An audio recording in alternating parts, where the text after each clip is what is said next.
قرآن حیات انسان ہے، قرآن ہمارا رہبر ہے، قرآن حیات انسان ہے، قرآن ہمارا رہبر ہے۔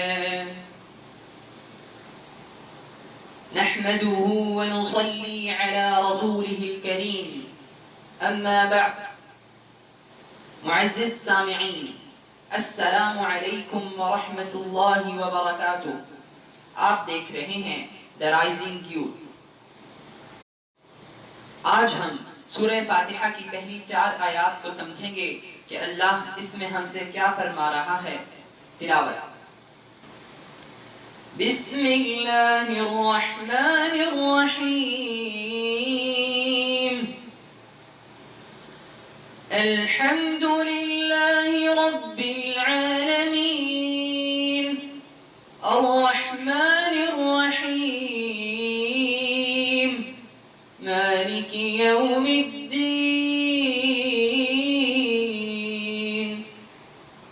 ایاک نعبد و ایاک نستعین۔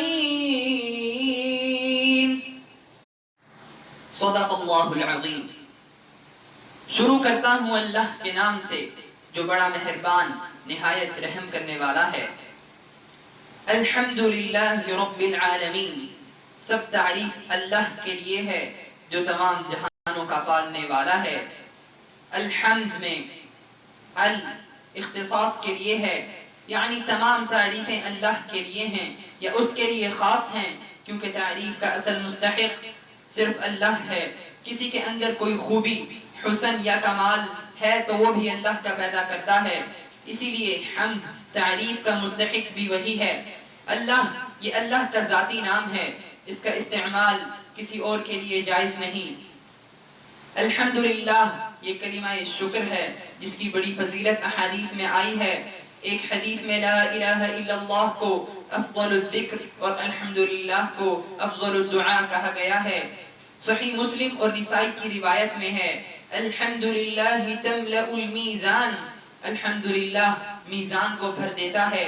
اسی لیے ایک اور حدیث میں آتا ہے کہ اللہ اس بات کو پسند فرماتا ہے کہ ہر کھانے پر اور پینے پر بندہ اللہ کی حمد کرے۔ رب اللہ کے اسماء حسنہ میں سے ہے جس کے معنی ہیں ہر چیز کو پیدا کر کے اس کی ضروریات مہیا کرنے اور اس کو تکمیل تک پہنچانے والا۔ عالمین، عالم جہان کی جمع ہے، ویسے تو تمام خلائق کے مجموعے کو عالم کہا جاتا ہے، اس لیے اس کی جمع نہیں لائی جاتی، لیکن یہاں اللہ کی ربوبیت کاملہ کے اظہار کے لیے عالم کی بھی جمع لائی گئی ہے، جس سے مراد مخلوقات کی الگ الگ جنسیں ہیں۔ الرحمن الرحیم، بڑا مہربان نہایت رحم کرنے والا ہے۔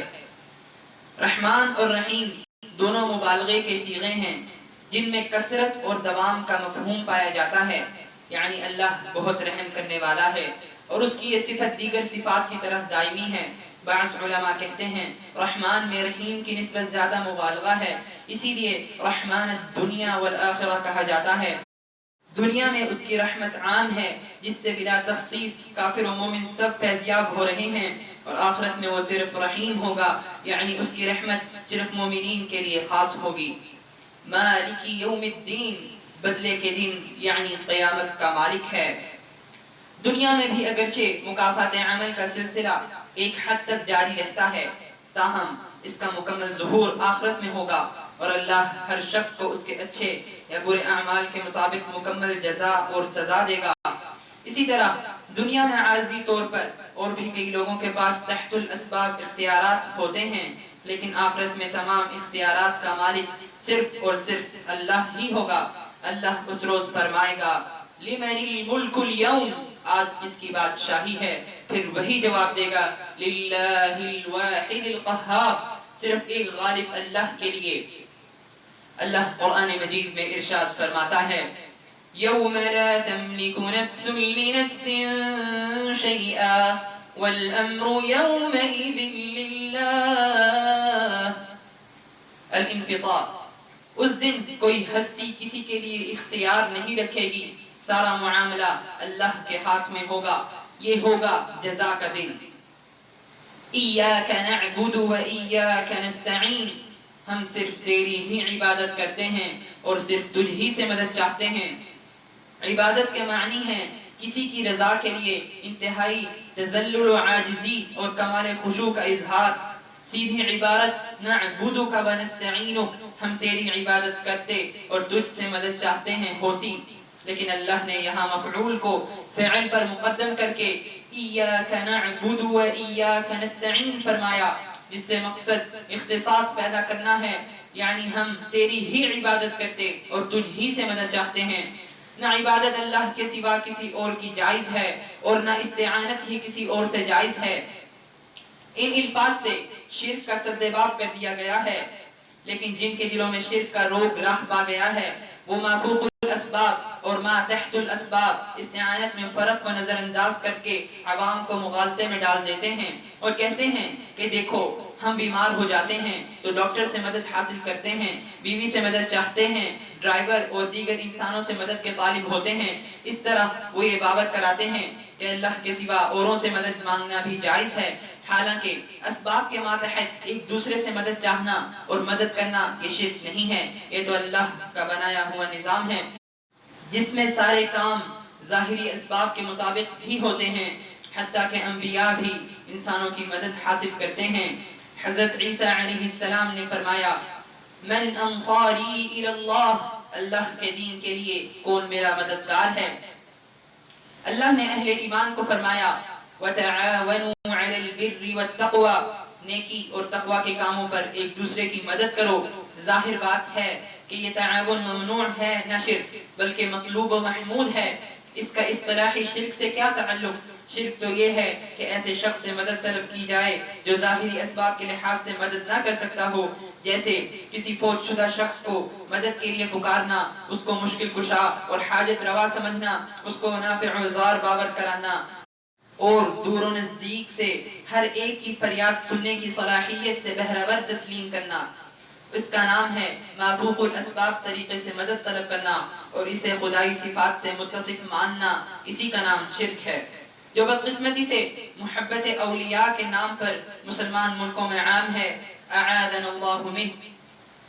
توحید کی تین قسمیں، اس موقع پر مناسب معلوم ہوتا ہے کہ توحید کی تین اہم قسمیں بھی مختصراً بیان کر دی جائیں۔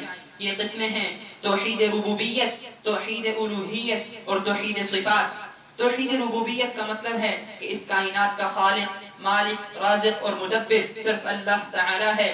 اس توحید کو ملاحدہ و زنادقہ کے علاوہ تمام لوگ مانتے ہیں، حتیٰ کہ مشرکین بھی اس کے قائل رہے ہیں اور ہیں، جیسا کہ قرآن کریم نے مشرکین مکہ کا اعتراف نقل کیا ہے۔ مثلاً فرمایا اے پیغمبر صلی اللہ علیہ وسلم ان سے پوچھیں کہ تم کو آسمان و زمین میں رزق کون دیتا ہے، یا تمہارے کانوں اور آنکھوں کا مالک کون ہے، اور بے جان سے جاندار اور جاندار سے بے جان کو پیدا کرتا ہے، اور دنیا کے کاموں کا انتظام کون کرتا ہے؟